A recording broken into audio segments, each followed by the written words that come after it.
What we doing? Game time. Let's go.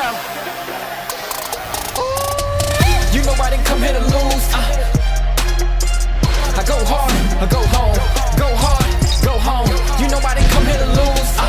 Tackle. I go hard, I go home. Go hard, I go home.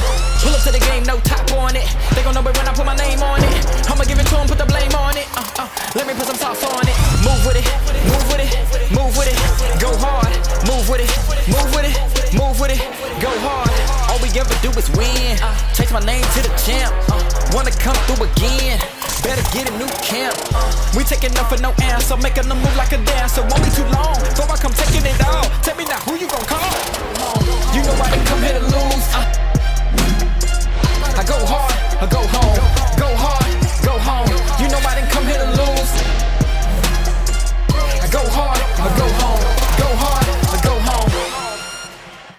Good evening, ladies and gentlemen, and welcome to week 3 of the high school football season. This is the End Zone. I'm your host, Brandon Dunn, here for the next hour or so to break it all down. Bunch of big games, a lot of teams here in South Carolina playing teams across the border in North Carolina, including our Friday night rivals End Zone game of the week, a matchup between two old rivals. But we start off in Class 5A between two teams that have become a rivalry as of late, and that is Sumter and Carolina Forest. The two meeting tonight in Sumter could be the only time this season, the way COVID has, caused issues in terms of the high school football season. So this one was crucial because there's no guarantee that these two will play again, which is on the schedule. So they went in tonight knowing both teams had to win. And with that, we go to Sumter, South Carolina. Pick up the action early going here. Keon Brown showing off the wheels for the Gamecocks.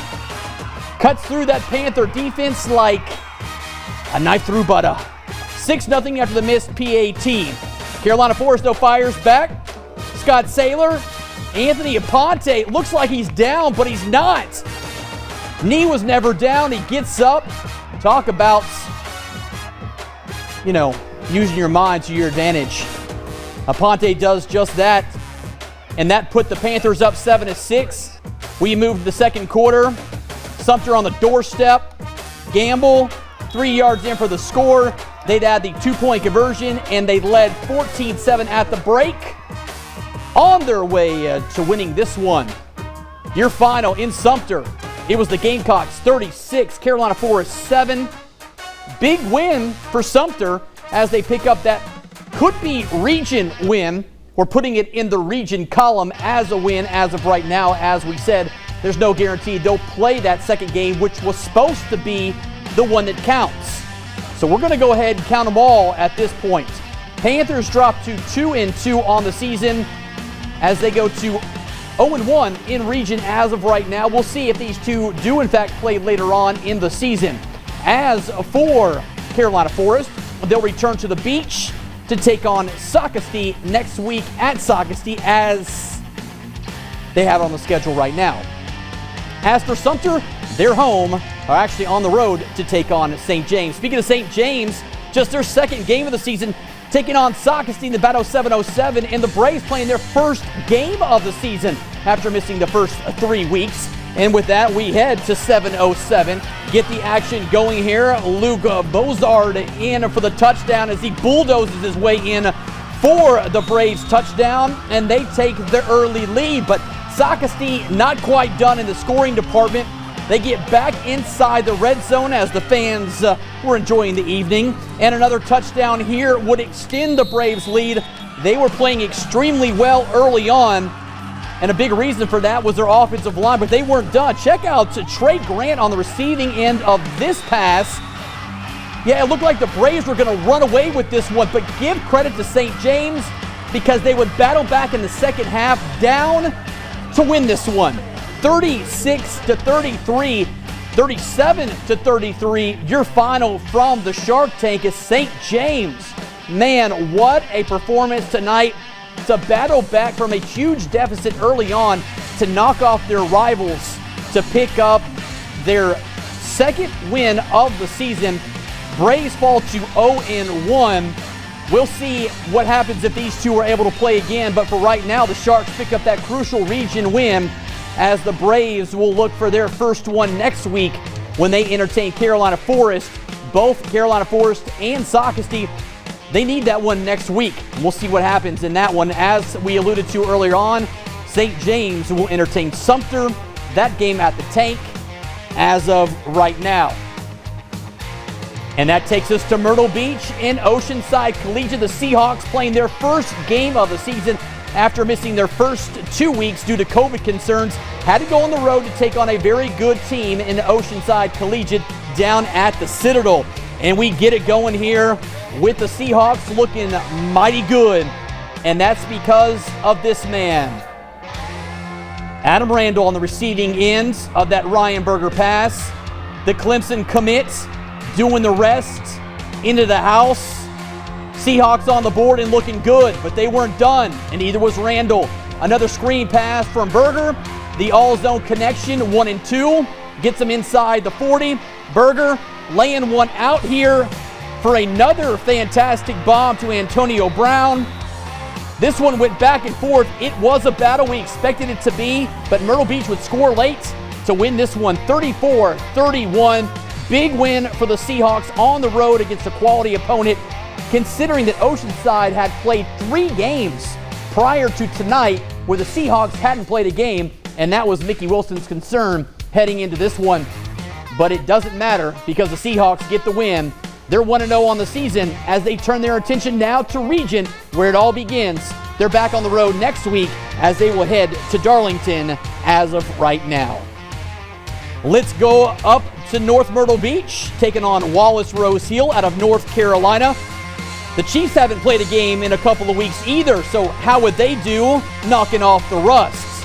Well, when you got this young man, things usually tend to work out your way. Cam Freeman and the Chiefs warming up 21-7. Chiefs first possession of the second half. Elijah Vereen doing what he does. Rolls in for the score, extending that Chiefs lead to 28-7. Chief Nation pumped up. A few plays later, it's Freeman airing it out to Stanley. We heard about KJ all offseason, and man, is he going to be good. Falls just a bit short of the end zone, but they're in the red zone, and that's money time from who other than Mr. Vereen. Direct snap, punches it in, 3 yards out. Chiefs up 35-7. Matt Reel with the big cushion elects to go back to Chance Hall. Getting a little PT is the backup quarterback. Hall's first possession dumps it off to Stanley. Quick screen. Stanley brings the Chiefs just outside the red zone. However, that drive would stall. But I'm telling you what, Stanley is going to be one to watch. After the Bulldogs scored twice to cut the deficits, they put Freeman back in, and he connects with Chris Webb, who picks up a huge first down, as that would keep the drive alive for the Chiefs, looking to put the nail in the coffin. Vereen, once again, finishes off the drive, bounces outside, goes all the way for the score. Chiefs would increase their lead to 42-20. Bulldogs, however, would fight, but it's the Chiefs that come away with the win.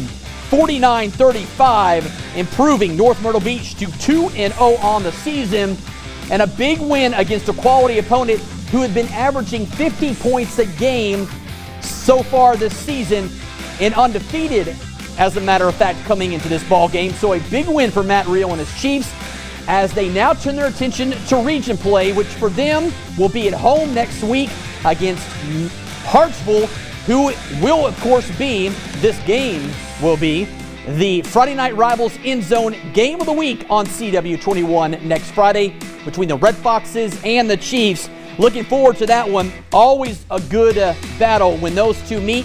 Next week should be no different. And that brings us to the Friday Night Rivals EndZone Game of the Week. And after last year, Marlboro County and Scotland County, well, they weren't able to play last season, breaking a long streak of these two South Carolina and North Carolina teams squaring off each year. They're only divided by about 23 miles or so. You see why they play every year, and the rivalry has been a good one. And tonight was no exception as they met at the Dog Pounds. We take you up to Bennettsville. Get it going early on. The Scots getting things rolling. Nichols finds plenty of running room right down the sidelines. Man, that young man's got some wheels. And just like that, the Scots take the early 6-0 lead after they miss the extra points. But they weren't done. No. Graves on the receiving end of this Rivas pass right into his breadbasket. Fantastic pitch and catch. Number 11 in for another score, and that would extend the Fighting Scots lead just a little bit more. But Scotland County was far from done. A solid first half ends with Rivas in for the quarterback keeper, and it looked at that point like the Scots were going to roll to the easy win, but not so fast.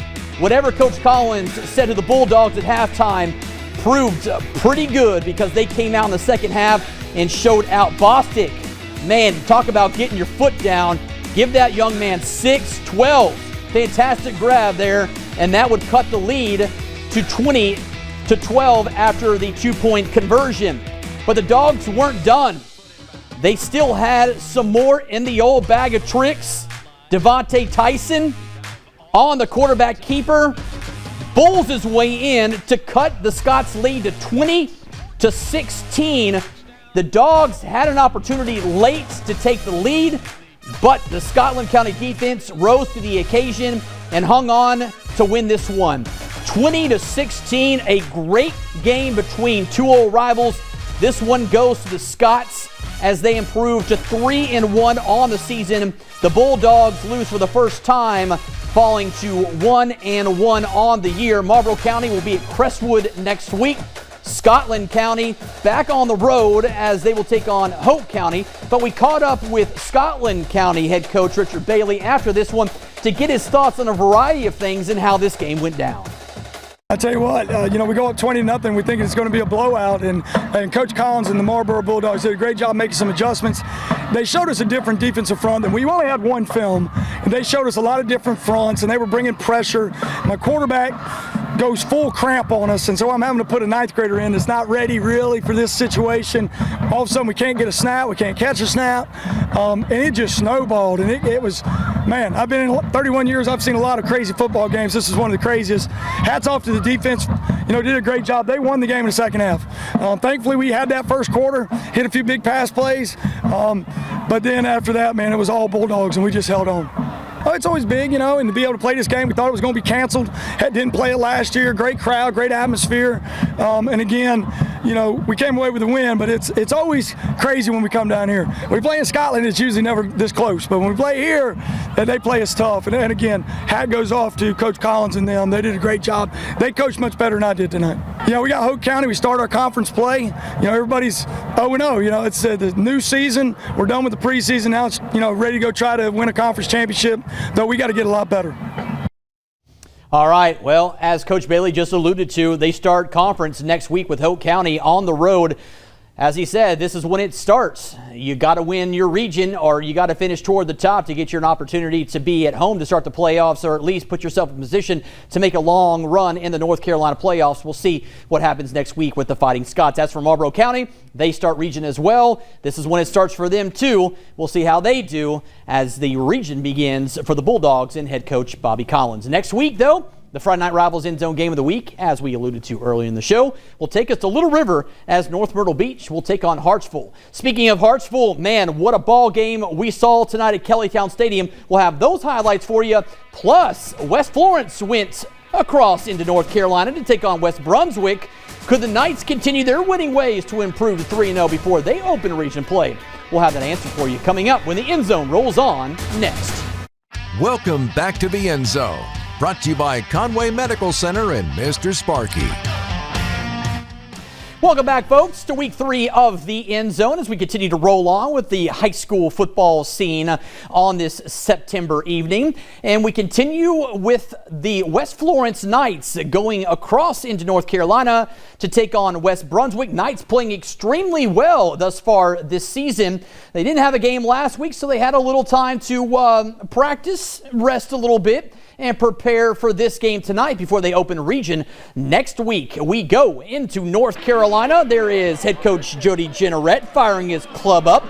First drive of the game, Terry McKithen and the Knights on the move. McKithen is having a fantastic season, a Zoman season, I would say. Falls just a tad bit short of the end zone, but Jenneret says, you know what, you got us down there, big fella. Go ahead and finish it off, and McKithen does just that. Knights on the board as they take a 7-0 lead. Knights next drive. They go to Hudson. Deuce Hudson, quarterback keeper. Bowls over some defenders, picks up a huge chunk of real estate to keep the drive alive. Later in the drive, Hudson hands off to Darren Lloyd, who was forced out of bounds just shy of the goal line. But the Knights are back inside the 5-yard line. A few plays later, McKithen again, his second touch of the night. Knights increase their lead to 14 with just 5 minutes to go in the first quarter. But yeah, number 10 wasn't done posing or finding the end zone for that matter, because he's going to break off 41 here.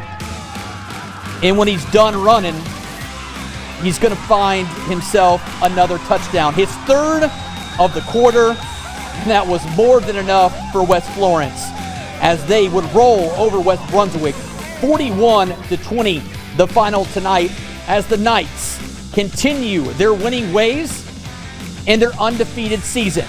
They're 3-0 after 3 games. Heading into region play next week, they will start the battle for Florence.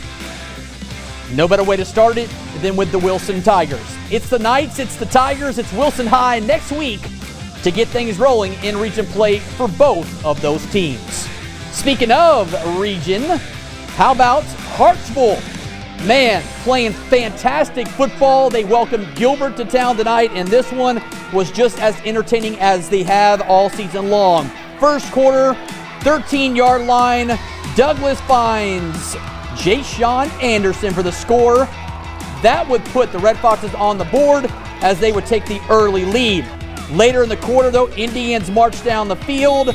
Graham Woodbury finds the hole to put Gilbert on the board, and we are got a score of 7-all. Another Red Foxes touchdown. Later in the second quarter, Douglas hands off to Mr. Cole. He breaks it 79 yards. Foxes starting to pull away, up 21-7, looking for the upsets. But Gilbert, they're one of the best in the state for a reason, not going down quietly. Minutes after their Hartsville score, Indians find the zone again as they would punch it in for 6 more. This one back and forth. Hartsville actually scored late, went for the 2-point conversion, but Gilbert held them, and that's how this game ended. Gilbert wins it 48-47. Red Foxes are probably, I would go out on a limb and say, the best 0-3 football team in the state of South Carolina. All 3 of their games have all come down the wire against really good football teams. But Coach Calabrese will tell you, it's not what they've done to date. It's what they do moving forward, because now it starts region play. And they'll start next week against a tough bunch from Little River as they will head to North Myrtle Beach. We stay in that Region 6. Wilson on the road, going down to Charleston to take on Goose Creek. And we pick up the action here with the Tigers looking for a big win before they start region play. Wilson's first possession, though, would end with an interception, and the Gators would get into the end zone. Simmons, short run across the goal line, 7-0 Goose Creek.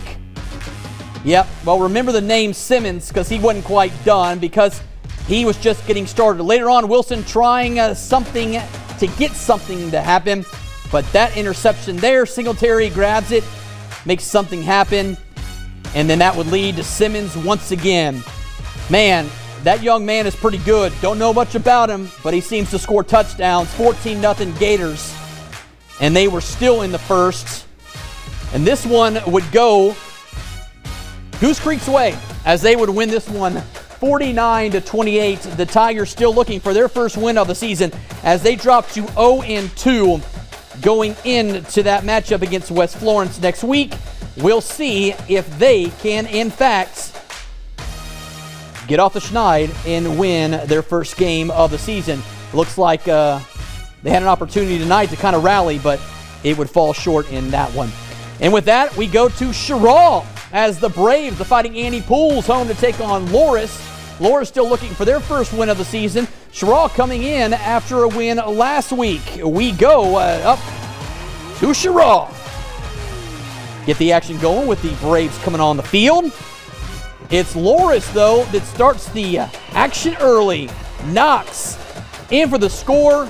The only touchdown the first half would put Loris up 6-0.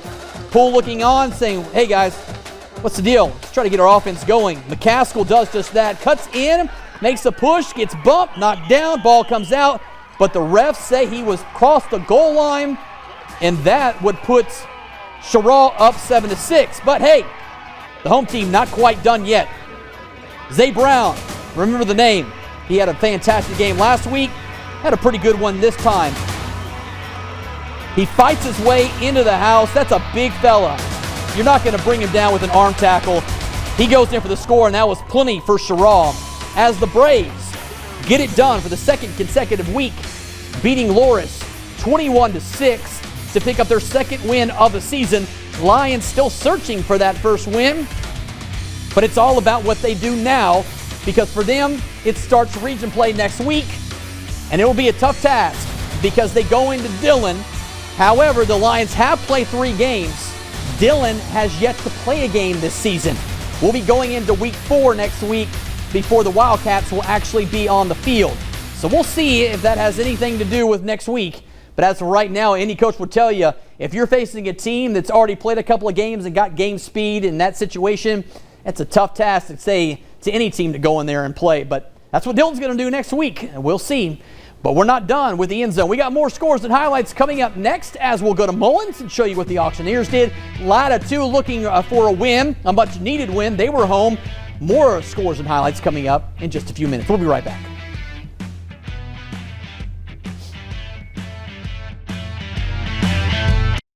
Welcome back to the End Zone, brought to you by Conway Medical Center and Mr. Sparky. Welcome back, and for the second consecutive week, the Auctioneers from Mullins were back on the field. Remember, they just played 3 games all of last season. Tonight would be their second, so things looking up that they would surpass how many games they played last year, at least for now. We'll see what COVID does in terms of trying to not allow them to play football, but so far, second straight week, they played a little football, but they had Lee Central in town, a very good opponent, and we'll go to the PD. Get things going here. Lee Central up 13-0. Looking for a little bit more when Kenneth Alberts finds a little bit of running room for the Stallions to put Lee Central up 16-0. Right after that, it was more from the visiting team. Tony spins his way in the end zone for another Stallion score. 2-point conversion's good. They led 18-0. Fourth quarter we go.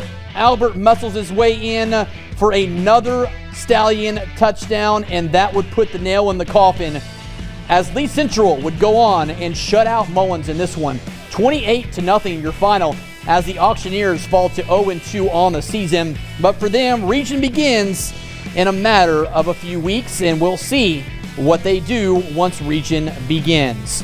And that takes us to LATTA and Kingstree Vikings in search of a win, hoping that a little home cooking will help the cause. Kingstree hasn't played in a couple weeks due to COVID concerns, so how would they come out and play in this one? It's the opening kickoff of the third quarter. We pick it up, 14-8. Roderick Stacy on the receiving end of the kick, follows his blockers, hits the corner, and then puts on the Jets. Not catching him, he's in for the touchdown. Solid way to start for the Jaguars as they would take a 16-8 lead. They go for the 2-point conversion. It's good, and they led by 8. Kingstree still battling, and it's Epps finding plenty of running room through that Viking defense before he's finally brought down. That would lead to this. Quentin Naismith over the line for another Jags touchdown. It was 22-14. But LATTA would bounce back. Fourth quarter, Phillip Davis on the outside, finally brought down, but not before he gets a nice chunk of real estate and sets up a Viking touchdown. The defense swarming. Are they going to give him the touch? Where is it, fellas? Is he in? Is he not? Is it first and goal? Second and goal? They give him the touchdown. And I tell you what, that was just the beginning of a fantastic final couple of minutes for LATTA. Townsend running it, tossing it to Jones. That made it 22-all. LATTA would go on to win this one tonight, 25-22, scoring late to pick up their first win of the season. What a fantastic ball game in LATTA this was. Back and forth it went. Vikings battled and they got the win. It's a big one for Brandon Eisman, the first of the season for him. And this one opens up an opportunity to have that carry over next week when they hit the road to take on Lee Central.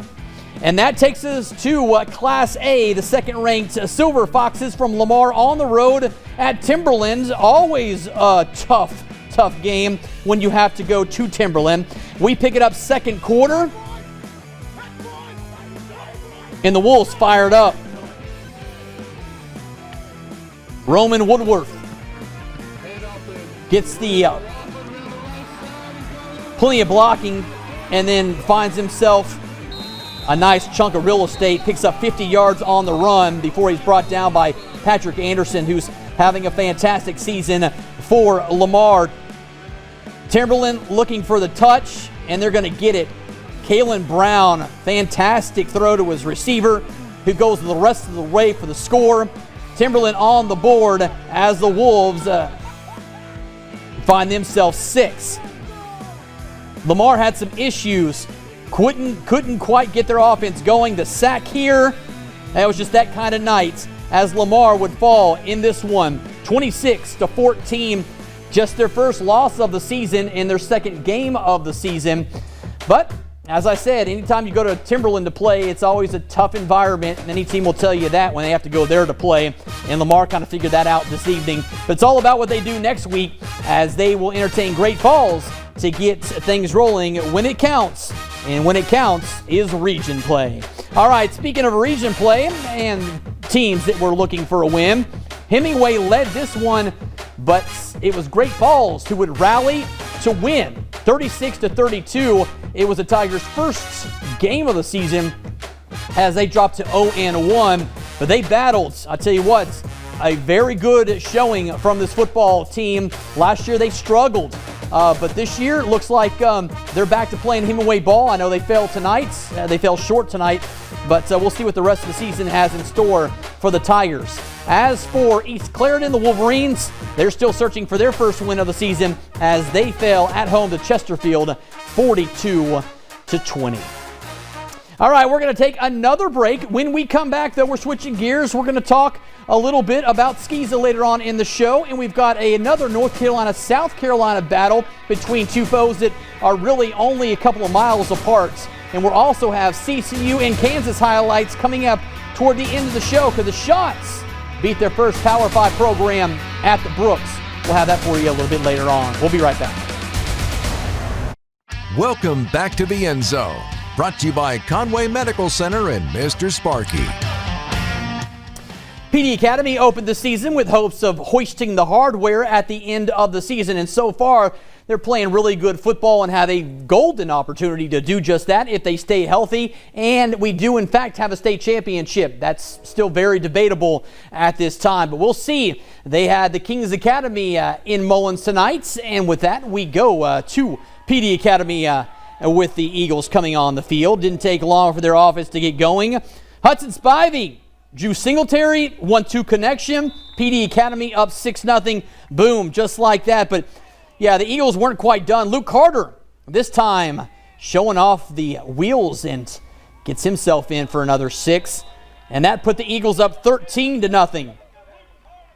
Lions looking for a little defense, but not when Spivey connects with Landon Tyler. who scores another touchdown for PD Academy, and they built a 20-0 lead. Into the first quarter, Spotty dropped back to pass, and he connects with Singletary for yet another score. I'll tell you, that connection has been deadly all season and continued tonight. PD Academy rolls. They shut out Vikings Academy. Your final from Mullins, 55-0, as the Eagles improve to 3-0 on the season. Lions still in search of their first win of the season. PD back home next week. A big test. Thomas Sumter in town, and that will be a big one for the Eagles. As for the Kings, they will go to Carolina Academy a week from tonight. Speaking of Thomas Sumter, they were all on the road to take on Dillon Christian. Dillon Christian wasn't able to play last week, but they were back in action tonight. We head up to Dillon to see what the Warriors could do against the Generals. Thomas Sumter, though, starting off the festivities with their quarterback. A couple of guys miss, and the quarterback breaks free. He's finally forced out of bounds, but not before he picks up a nice chunk of real estate. Then he's going to air it out. Matthew Hawkins in for the score. 7-0 Generals as the Warriors found themselves trailing early. Later on, 4th down, Generals trying to air it out. And this one, well, they get caught out of bounds. So that didn't quite work out for them, but it put the Warriors in good position. Avery Sherman, Jackson Otler, 10-yard score, and we're tied at 7. Cheerleaders and the crowd fired up. Second half, Generals are setting the score, but the defense for the Warriors, they hold pat and force a fumble. That gives the Warriors an opportunity, and they didn't disappoint. Hayden Hickman rumbling 80 to the house. Yeah, 10-6, you got no chance. 14-7 Dillon Christian. As we take you to the scoreboard and show you the final, however, was not the way the Warriors were hoping, as Thomas Sumter would rally to beat Dillon Christian tonight 30-27. Dillon Christian, Calhoun County next week as the Warriors continue their season. Other scores from tonight's, man, Williamsburg Academy scored late in overtime to knock off Florence Christian, 27-26. Eagles drop to 2-2 on the season. More importantly than that, they are 0-2 in region play. They'll look to bounce back when they're home next week when they take on Lee Academy. So we'll see if the Eagles can, in fact, bounce back and pick up a win to go to 3-2 on the year. Of course, we'll let you know if they do, in fact, do that next week. All right, when we come back, we're going to talk North Carolina, South Carolina, Lakeview, and Fairmont. Those two old rivals meeting tonight. Those highlights next. Welcome back to the End Zone. Brought to you by Conway Medical Center and Mr. Sparky. Man, what a week it's been for Lakeview. First, they were supposed to travel to Hannah-Pamplico for a big region matchup between two ranked opponents. However, HP had COVID issues, and they're on the show for the next 2 weeks. So Lakeview scrambling around, looking for a game. Fairmont called up, and those two decided to hook up, and they did tonight in Fairmont, North Carolina, as the Wild Gators crossed over into the Tar Heel State. Start of the game was crazy. How about Trayvon Belmont on the block? Ball loose, they scramble around. Finally, they settle down, and Raekwon McNeil is in for the score. 2-point conversion good. Lakeview up 8-0. Fairmont having their struggles. Bellman grabs the loose rock, and that would put Lakeview's offense in prime position. Bethea, handoff, Bellman, doing it on both sides of the ball. Gets the recovery and then gets the touchdown. 2-point conversion's good. Lakeview led 16-0. But Fairmont, they would battle back. Cam Sweat hits McKiffin. He gets in. 2-point conversion's good, and that would cut the lead to 68. But Bethea, the all-zoner, puts the pedal to the metal. 6-yard keeper puts the nail in the coffin. Lakeview wins it 24-14. Wild Gators pick up their third win of the season. A big one for them, as they had to figure out who they were going to play, and they didn't even know until Wednesday, Thursday of this week. Kind of like most of the teams this year. They may play somebody on Monday, but but by Friday it's a completely different opponent. So just trying to prepare for somebody has been a nightmare, but hats off to the coaches and their teams all around our area that had to deal with it all year long, and Lakeview obviously had to do that this week, and they got the win. We'll see what they do the rest of the season, but right now the 7th-ranked Wild Gators are looking mighty good as they are 3-1 on the young year. All right, when we return, for the first time in school history, Coastal Carolina taking on a Power 5 program at Brooks Stadium. Highlights coming up between the Shots and the Jayhawks. We'll be right back.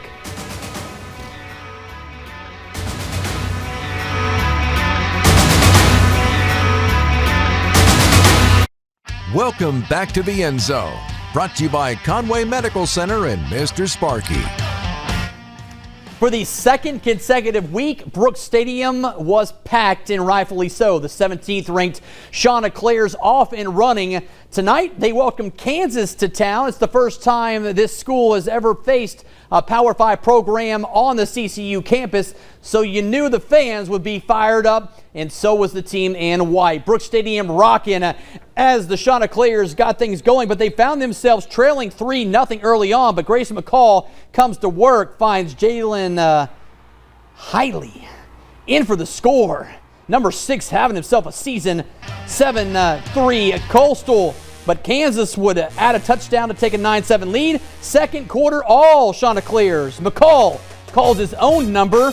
That would put the Chants up 14-9. Then special teams went to work. Alex Spillum blocks the punt, picks up the touchdown. Talk about your play. Man, give number 10-6. It was 21-9 CHANTICLEERS, and then the defense went to work. Jayhawks on 4th and 1. Silas Kelly says not so much. So the Shots get the ball back after stellar defense, and Reese White, man, goes in for another score. Shots led it 28-15 at the half, on their way to winning 49-22 over the Jayhawks. Second consecutive year that Coastal Carolina has knocked off Kansas. The Shots are 2-0 on the season after 2 home games. Next week, though, they go on the road for the first time this season. They'll head to Buffalo to take on that football program. That's a noon start next Saturday. But your CHANTICLEERS are looking mighty good after a win tonight to go to 2-0 on the season.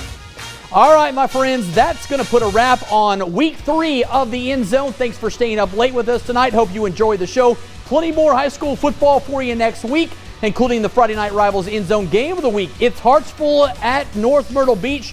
Should be a doozy, as it is every season. Those two clubs are very good. It's going to be a good one. 7:05 kickoff next Friday on CW21.